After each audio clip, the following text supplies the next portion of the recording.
Bienvenue dans cette édition de la mi-journée sur BB24. La gestion des flux migratoires au Bénin préoccupe les forces de défense et de sécurité nationale. Plusieurs officiers de la police républicaine ont été formés sur l'outil de sauvegarde et de gestion des données migratoires. Plus de précisions dans cette édition. Des milliers de sacs plastiques se dispersent dans la nature au gré du vent et polluent notre environnement. Un monde sans sacs plastiques est bénéfique pour notre cadre de vie. On en parle dans un instant. Les métiers du coaching se développent de plus en plus en Afrique. Plusieurs personnes veulent se réorienter professionnellement vers cette activité. Quel est le bon profil qu'il faut avoir? Élément de réponse dans ce journal.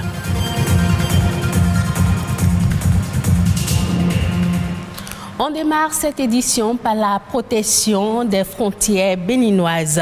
Une dizaine d'officiers de la police républicaine étaient en début de cette semaine en formation sur le système MIDAS, un outil de sauvegarde et de gestion des données migratoires, organisé par l'Organisation internationale pour les migrations avec l'appui du Japon. Cette formation vise à une meilleure gestion des flux migratoires. Reportage.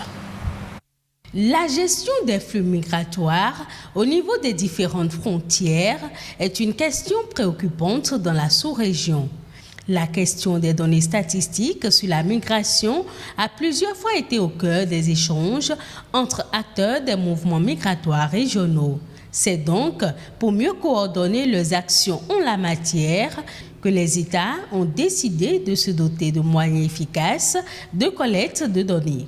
Au Bénin, plusieurs officiers de la police républicaine sont en formation sur le système MIDAS, un système moderne de sauvegarde et de gestion des données migratoires. Le MIDAS, c'est le Migration Information Data Analysis System. C'est un système de collecte, d'analyse et de stockage de données migratoires. C'est un système qui sera mis en place à la frontière de Malanville et à la direction de l'immigration et de l'immigration. Ça permettra de savoir combien de personnes sont passées par jour, par mois. Ça permettra de faire des planifications pour le développement et pour la sécurité. Le Bénin occupe une position stratégique dans la sous-région, a fait observer le directeur de l'immigration et de l'immigration. Car l'hospitalité qui le caractérise favorise les flux migratoires, ce qui appelle à la prise de mesures préventives dans ce sens. Face aux réalités sécuritaires au nord du Nigeria, au Niger, au Burkina Faso, il est nécessaire que le Bénin soit bien informé sur ce qui se passe au niveau de ses frontières en termes de mouvement de personnes. En cela, le système de collecte de données de l'Organisation internationale pour les migrations est une réponse qui nous intéresse vivement. Grâce à l'utilisation du MIDAS, les statistiques seront désormais disponibles sur les mouvements migratoires en ce qui concerne l'entrée et la sortie à la frontière de Malanville. Cette formation de 4 jours, initiée par l'Organisation internationale pour les migrations, OIM, avec l'appui du Japon, va également permettre le renforcement de la sécurité au niveau des frontières du Bénin. De nombreux pays africains invitent leur population à prendre conscience des dangers que représente l'utilisation des sachets plastiques. Au Bénin, une loi a été votée dans ce sens pour interdire toute importation de sachets plastiques. Un monde sans sac plastique est-il possible? Les explications dans ce reportage de Amandine Agnon-Boussou. Le sac plastique à usage unique est devenu le symbole de notre société de consommation. Utilisés en grand nombre pour un usage limité, ces sacs se retrouvent finalement sur le littoral et dans les océans. Depuis quelques années, on constate une prise de conscience internationale. Le Bénin, à l'instar d'autres pays, a interdit depuis 3 ans les sachets plastiques sur son territoire. Malheureusement, le constat est là.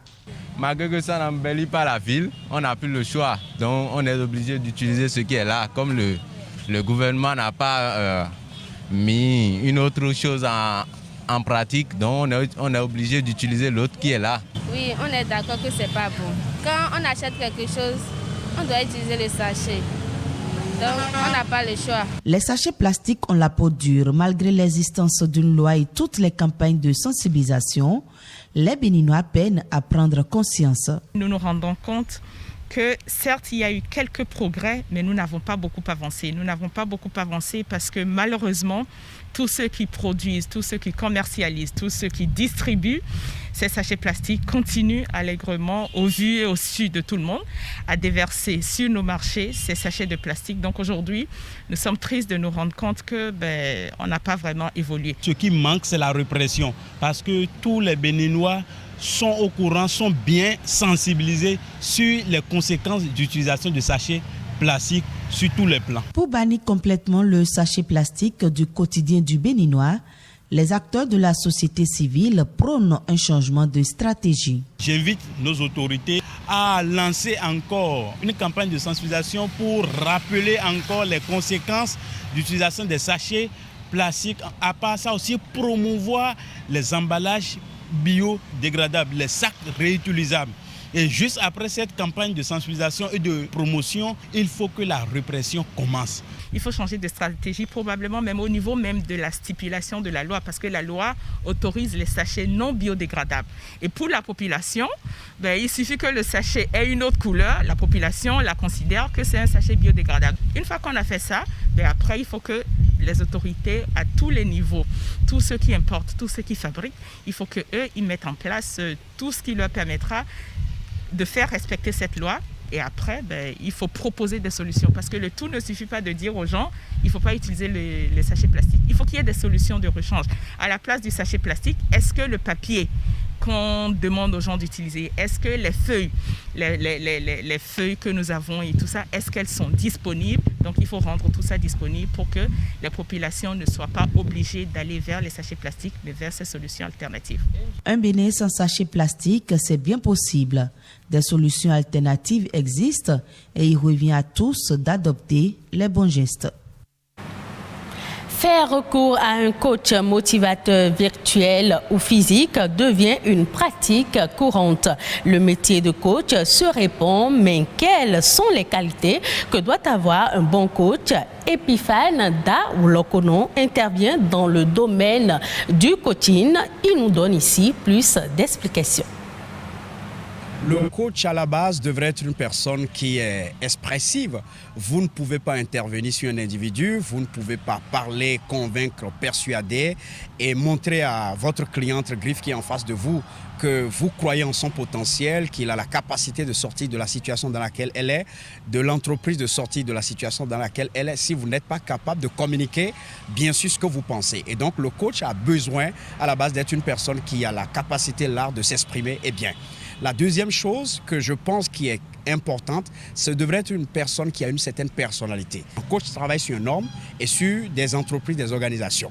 Et donc les gens viennent vers vous parce qu'elles sont en situation et ces personnes vous posent des préoccupations, mais déjà le lendemain, c'est sur les réseaux sociaux, c'est déjà dans les oreilles d'autres personnes, donc doit avoir une personnalité, d'intégrité. Le coach peut être un coach de famille, un coach familier. Le coach peut être aussi un coach qui travaille sur ce qui est la carrière, l'orientation, le développement, la gouvernance d'une entreprise. On l'appelle un coach professionnel. Choisir quelqu'un qui est bon, qui répond à ma compétence, cela impose que l'on d'abord cherche des informations sur cette personne. Est-ce qu'elle a vraiment grandi dans sa vie? Est-ce que c'est quelqu'un qui a un parcours? Quelle est son histoire? L'on veut savoir dans quoi il a réussi. C'est quoi les expériences qu'il a capitalisées? Troisième chose, il faut qu'il y ait un code de déontologie que la personne suive. Il faut qu'il y ait une méthodologie que la personne suive. Il faut que la personne ait des outils, plusieurs d'ailleurs, parce qu'en face de lui seront plusieurs types de personnes, plusieurs types d'organisations, avec plusieurs types de difficultés, de défis à relever. Suivons à présent La Nation. Bref, une compilation des faits ayant marqué le Bénin. C'est une réalisation de Amandine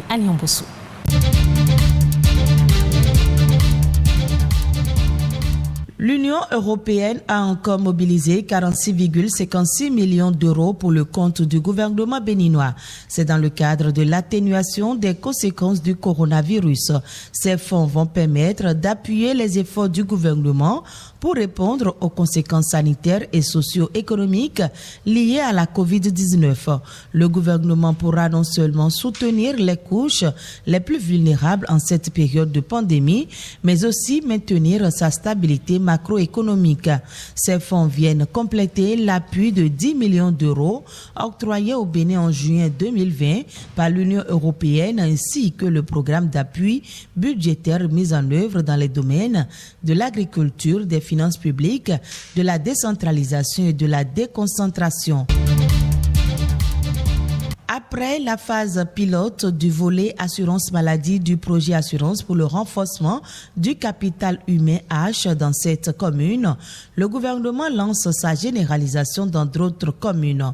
Le ministère des Affaires sociales a procédé à la remise de cartes nationales d'identité biométrique à de nouveaux bénéficiaires. La phase pilote avait démarré en juillet 2019 dans les communes d'Abomey-Calavi, Soavad, Dassazoumé, Glazoué, Djougou, Kopago et Waké. Il a impacté 105 000 personnes.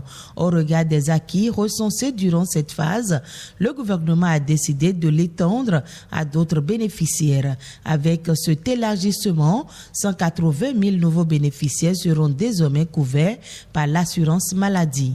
Pour bénéficier de l'assurance maladie, il faut être détenteur de la carte nationale d'identité biométrique.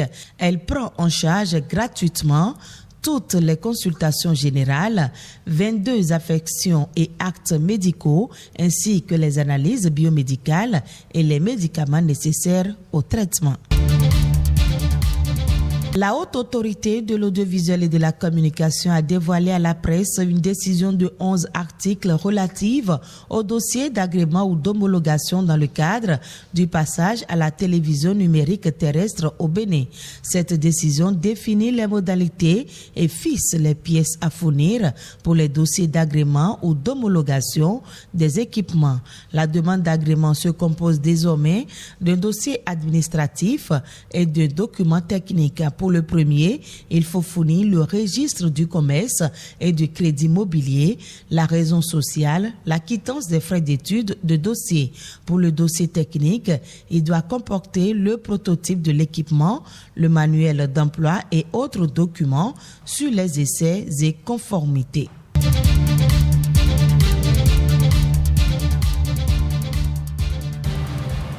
Hors du Bénin et au Nigeria, le gouvernement vient de lancer la distribution d'une subvention de 5 000 naira, soit environ 8 000 francs CFA aux personnes les plus pauvres. L'annonce a été faite par le vice-président de la République fédérale. Selon lui, la mesure s'inscrit dans le cadre du plan de riposte anti-coronavirus, mais fait également partie du programme de protection sociale lancé en 2017 par le gouvernement pour réduire la pauvreté au Nigeria. D'après l'autorité, 1 million de ménages ont vu leurs revenus affectés par la pandémie de Covid-19. Ils recevront donc des transferts monétaires directs au cours des 6 premiers mois de l'année 2021. C'est la fin de cette édition. Merci de l'avoir suivi. Retrouvez ce journal sur le site de l'ORTB, www.ortb.bg. Prochain rendez-vous de l'information, 19h.